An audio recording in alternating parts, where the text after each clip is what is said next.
কিছু দিনই বিষয়ে আলোচনা করব।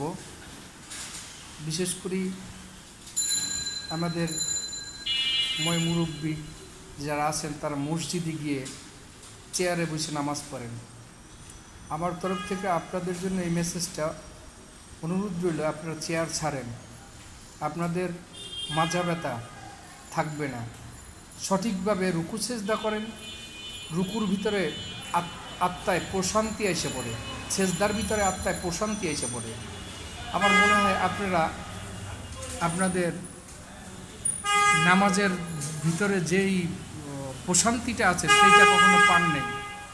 একবার খুঁজে দেখুন, চেয়ার ছাড়ুন আপনারা। আমি কাউকে ছোট করার জন্য কথাগুলো বলিনি।